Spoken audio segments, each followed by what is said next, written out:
Welcome to Past Paradise, where we reveal Hollywood's golden age secrets. We explore the interesting life of Suzanne Pleshette, the remarkable actress who starred in The Bob Newhart Show. Beyond her film attractiveness, Suzanne left a fascinating enigma that has captivated people for years. She put a message and $20 in her husband, Tom Poston's coffin, as a touching tribute to their love and humor. You'll learn more about a celebrity who made an unforgettable impression on Hollywood and those who knew her as we examine her life's undiscovered mysteries and the reasons behind her passionate gesture. Join us as we reveal Suzanne Pleshette's incredible life's hidden secrets and tales. Built for entertainment. On January 31st, 1937, Eugene and Geraldine Pleshette welcomed Suzanne as their only child. Eugene, who had worked as a stage manager at the Paramount Theater in New York, went on to work for television networks. Geraldine was a dancer and artist who went on stage as Geraldine Rivers. Although Suzanne was born into a household where both parents were already employed in the entertainment business, it was almost inevitable that she would follow in their footsteps, even if no one could have imagined how successful she would become in 1937.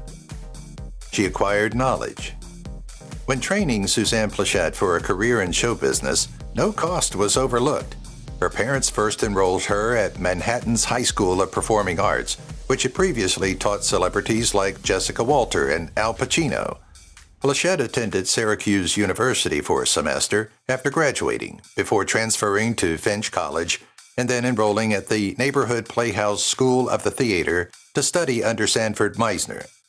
Pleshette was a beautiful young lady who was prepared to take the acting world by storm by the time she completed her schooling.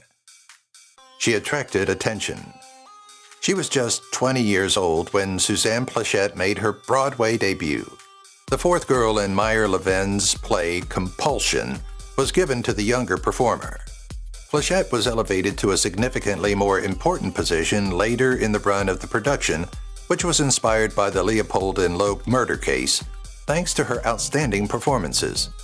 Pleshette immediately garnered positive coverage, with the Boston Globe characterizing her as sly and having a seductive voice. Later that year, thanks to these same talents, Pleshette would make her television debut in the short-lived series Harbor Master. No, she said. Despite her agreement to work on 2 Warner Brothers movies a year, when a company contacted Suzanne Pleshette about doing a Palm Springs weekend movie in 1963, she had no problem saying no if she felt it would hurt her career. Warner Brothers, not Pleshette Brothers, is what the sign outside says. Despite the Warner Brothers executives' disapproval of her attitude, the actress managed to get her way. While the studio coerced 20-year-old Stephanie Powers into the Palm Springs weekend role, Pleshette was instructed to star in Wall of Noise. Powers allegedly stopped speaking to Pleshette for years because she was so irritated. The submissions began. In 1962, Suzanne Pleshette was nominated for her first Primetime Emmy and her Laurel Award and Golden Globe nomination for The Birds in 1963. At the age of 26, she was starting to have the appearance of a highly accomplished career. Pleshette was nominated for 3 more Emmys, 1 more Laurel Prize, and a Golden Globe, but she would never win another major prize. While prizes are lovely to receive, Pleshette was always touched to be considered for one. Number 1 marriage. When Suzanne Pleshette and Troy Donahue were married in 1964, it crushed the hearts of lustful men and women everywhere. The two had fallen in love after starring in the romance film Rome Adventure in 1962 and the American Western A Distant Trumpet in 1964. 8 months after their wedding, Pleshette and Donahue sadly parted ways and were divorced, much to the satisfaction of the optimistic fans who would have rather seen the gorgeous stars unmarried and maybe even available. One who left. Suzanne Pleshette met a guy who would become one of her greatest loves while completing the formalities of her divorce from Troy Donahue. During her 1964 World's End guest appearance on The Fugitive, Pleshette got to know David Janssen. Even though the main actor of the program, Janssen, was still married, the two actors had a passionate 3-month romance.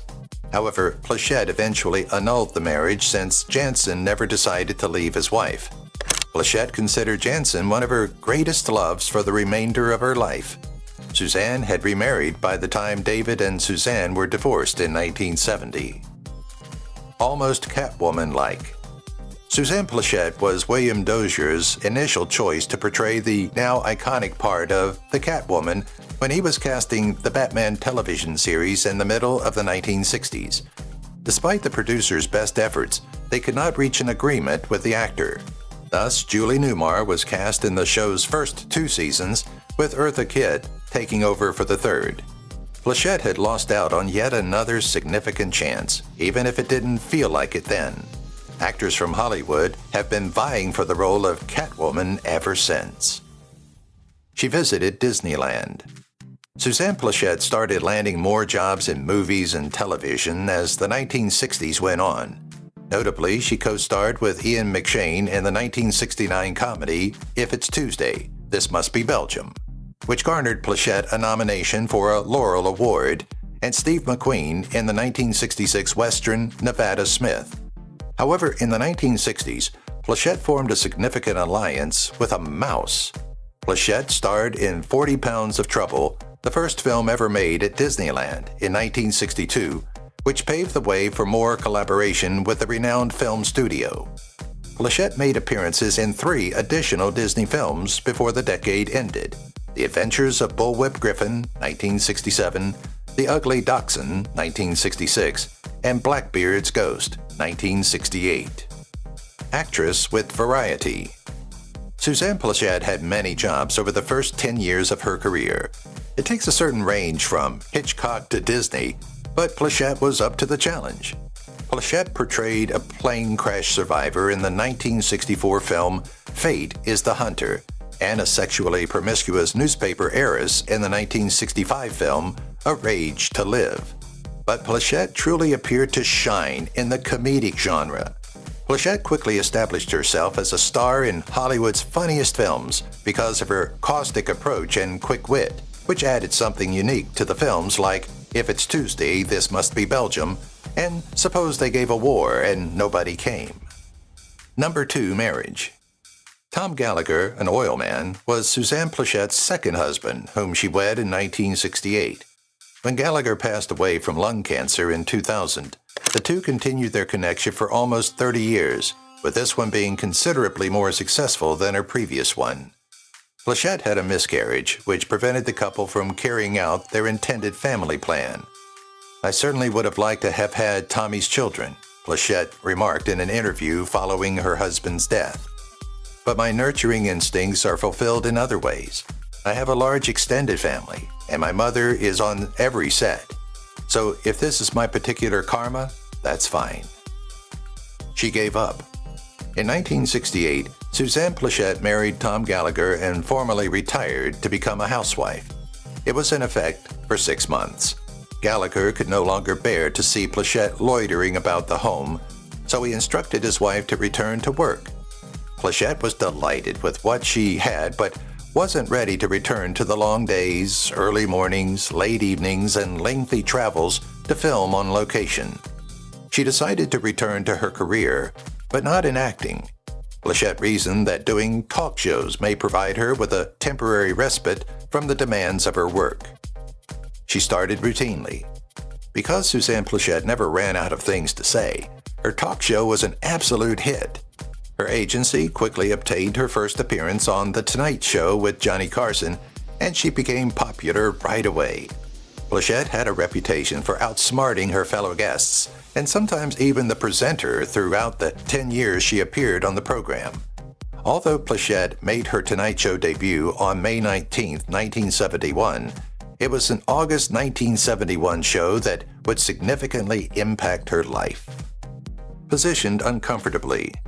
Regarding her co-star Peter Colombo's unwillingness to work, Suzanne Pleshette said, "Peter was a bad boy on that show. Peter's contract required him to oversee a transaction. I don't believe they wanted him directing." Filming was disrupted when Falk opted to remain at home due to his disagreement with the producers, and the episode could only be finished with the help of a stand-in. Producers said that Pleshette knew their star would be staying away because of her connection with Falk, but Pleshette was unaware of this. Overall, Plechette's career wasn't the most pleasant one. Her career exploded. Until 1972, Suzanne Pleshette had a successful career, having starred in many films and made several cameos on hit television series, but she had not yet established herself on the small screen. Then Pleshette received an invitation to come on The Tonight Show on August 5, 1971. Television icon Bob Newhart was also present on the broadcast that evening. Everyone could see Pleshette and Newhart had chemistry right away. Pleshette was chosen to play Newhart's wife a few weeks later. Emily's career on television reached new heights when she appeared on The Bob Newhart Show. Your typical wife. Traditionally, comedy women were quiet and subservient throughout the 1950s and 60s while their husbands starred in the shows. Florence Henderson from the Brady Bunch could have gotten away with it, but Suzanne Pleshette wasn't into it. The wife of Bob Hartley, the fictional character in Bob Newhart, Emily Hartley, was a teacher and was in every aspect her husband's equal or better. Emily was gorgeous, intelligent, and self-assured, always making Bob nervous. It is also shown in a memorable episode that Emily has a far higher IQ than Bob. During her 6 seasons on The Bob Newhart Show, Suzanne Pleshette revolutionized the portrayal of a comedy wife. She peered. Similar to how Jennifer Aniston's Rachel Green appeared on the Friends set 20 years later, Suzanne Plechette's Emily Hartley had a hairstyle and appearance that many adolescent girls in America attempted to imitate. Pleshette looked like a contemporary, self-assured lady of the 1970s, complete with big eyelashes and black hair styled in a shaggy mullet with bangs. Pleshette perfectly captured Emily Hartley, the first autonomously thinking working wife on television. A hot wife. The obvious sexual connection between the husband and wife was another aspect of the marriage on The Bob Newhart Show that made it stand out. Instead of dismissing sex or making cliched jokes about how the wife ignored sex while the husband pursued it, Emily Hartley, played by Suzanne Pleshette, was often seen initiating seductions and sexual flirtations. Bob and Emily's lack of children was unusual for a comedy couple of their age, and their robust and continuing sex life was evident throughout the episode. The crowd adored it, even though they had never seen anything like it. Emily changed. Later on, Suzanne Pleshette said that she purposefully sought to make Emily Hartley seem lighter when she first started the role to meet the comic billing of the program. Soon, she felt at ease and began giving Emily more of her personality to completely realize her astute and humorous character. The show's creators and the rest of the actors were pleased with Emily's growth as a character. Pleshette gave Emily Hartley an endearing, tough, and humorous personality. By doing this, she significantly influenced both the popularity of The Bob Newhart Show and the prospects for women in sitcoms. Everyone cherished her. Suzanne Pleshette received a great deal of praise for her contributions to the character of Emily Hartley. Plechette's appearances as one of the most well-liked characters on primetime television helped her become even more well-known, drawing praise from all quarters. Her appearances made her resemble Elizabeth Taylor, and even after her run on The Bob Newhart Show ended, many people still regarded her as the ideal wife on television. Pleshette may not have had the opportunity to portray Dick Van Dyke's wife a few years before, but she made the most of her role opposite Bob Newhart. Was a dream. Since nothing lasts forever, Suzanne Plechette's tenure on the Bob Newhart program ended on April 1, 1978, along with the program itself. After 4 years, Bob Newhart returned to television with a new Newhart series. In it, he once again portrayed a sitcom husband with Mary Fran as his spouse. The grand finale of the 8-season television series Newhart is often cited as one of the all-time greats. Finding himself in bed next to Pleshette, Newhart awakens to find the whole series a dream. Pleshette was delighted to return to her iconic role for the May 21, 1990 grand unveiling. Trial at risk. Playing the lead in Leona Helmsley, The Queen of Mean in 1990, was one of Suzanne Plechette's most significant roles in her later career. Plechette's role in the film, based on the true tale of businesswoman Leona Helmsley and her husband, earned her nominations for a Primetime Emmy and a Golden Globe. Pleshette was scheduled to meet with Helmsley after the incident. Pleshette, however, chose not to proceed with the meeting since Helmsley was awaiting punishment for tax evasion in case it affected the trial in any way. In case Helmsley tried to sue anybody involved, she also wanted to steer clear of any inquiries over the movie's substance. Third marriage. It was on the set of Golden Fleecing that Suzanne Pleshette had first met Tom Poston in 1959. A short affair between the two ended in nothing. After that, they stayed friends and kept running into each other in casts of TV series and films. When Plechette's second husband, Tom Gallagher, passed away at the beginning of 2001, Poston, who had also just lost his wife, contacted his old buddy to offer his condolences. More than 40 years later, Pleshette and Poston tied the knot a year later. Pleshette said then, "We ended up getting married after commiserating with each other. This is the happiest I've ever been." Supported her friend. One of the most well-liked actors on television, comedy actor John Ritter's untimely death in 2003 caused sorrow in many places. Ritter was a guest star on The Bob Newhart Show, where Suzanne Pleshette first met him. The two remained friends for the remainder of Ritter's life. When Ritter unexpectedly passed away, he was working on his long-running comedy, 8 Simple Rules, and the show's producers immediately required assistance. Pleshette gladly filled in, making 3 appearances as Ritter's character Paul Hennessy's mother-in-law. Her farewell showing. Suzanne Pleshette last appeared on television as a guest star on the popular comedy Will and Grace. In 2 consecutive episodes in 2002 and 2004, Pleshette portrayed Lois Whitley, the estranged mother of Megan Mullally's character Karen Walker. Plechette's deep rasp contrasted nicely with Mullally's renowned squeaky voice, and the two performers' chemistry was spot on. When Pleshette made her last appearance, she was 67 and looking forward to a long, comfortable retirement. But alas, destiny had other ideas. Was loved away.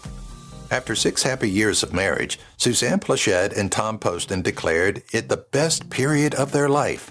Throughout their whole marriage, Pleshette was seldom seen apart from Poston. Thus, her loss when Poston passed away on April 30, 2007, from respiratory failure, was understandable. Even though he was wealthy, Poston had a bad reputation for leaving little tips.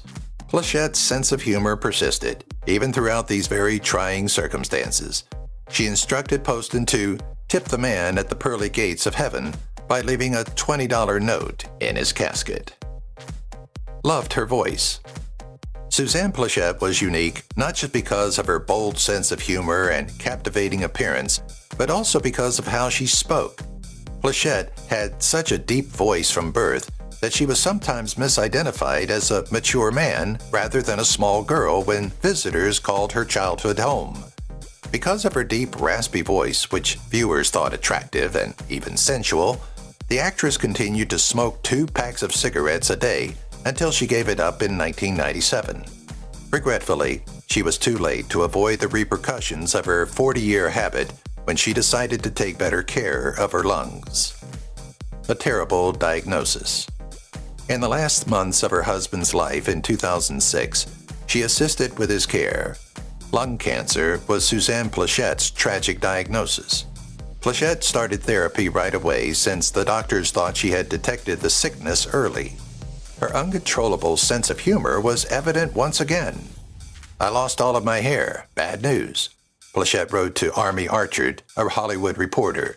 "I look like Tom has a catheter, and we have round-the-clock nurses, a walker, and a wheelchair. Exciting news. I'm saving a ton of money on bikini waxes." Tom is unaware since he has lost his peripheral vision. She triumphed. Ultimately, cancer was not Suzanne Plechette's cause of death. After a successful course of chemotherapy and lung excision, her cancer was deemed to have been eradicated. Pleshette was discharged from the hospital 4 days ahead of schedule in September 2007 due to her attendance at the Bob Newhart Show cast reunion, which he had attended after being hospitalized for a long time due to pneumonia and lung infection. Despite using a wheelchair, Pleshette was upbeat when she came to the reunion. She made jokes with the team, telling them not to record the ivy bruises on her hands. She expressed her happiness at being healthy and among her old pals. To save her. Regretfully, Pleshette died of respiratory failure shortly thereafter due to further health complications, much as her husband had. 12 days before her 71st birthday, on January 19, 2008, Pleshette passed away. Through show business, a large number of individuals expressed their grief for her. Plechette's close friends lost a quick-witted, practical buddy who enjoyed conversing and making others laugh. Viewers lost a revolutionary who forever altered the role of the sitcom wife. These were amazing bequests from a wise, kind, self-assured, and stunning individual. A star given. Suzanne Pleshette was informed before passing that she would get a star on the Hollywood Walk of Fame in her honor. The event was scheduled for January 31st, 2008, her 71st birthday. Friends of the star believed she would survive to see the tribute. Bob Newhart said, "She was one of those people you thought would go on forever, even though she was quite sick. Susie was a fighter against cancer if there was one." Regretfully, this was untrue. She had an unbreakable spirit. Pleshette asked that the star be put outside Frederick's of Hollywood, where it was laid during her absence. Bob Newhart, Artie Johnson, and Marcia Wallace spoke at the event, and Tina Sinatra received the star on Plechette's behalf. Live on memory. Suzanne Pleshette said she wanted to be remembered as a good daughter, wife, and friend. It would be difficult to find anybody in Hollywood or the television industry who would disagree. Pleshette was a guest star on every major television program of the 1960s and 1970s, and she was adored by chat show and game show viewers for almost 20 years. Pleshette starred in 24 films, including classics like The Birds. She was a delight to be around and cherished life's little pleasures. She was and will be cherished for a long time for her work, personality, and friendship. If you've watched the video till here, that means you've enjoyed the video. Subscribe. Don't forget to turn on the notifications bell icon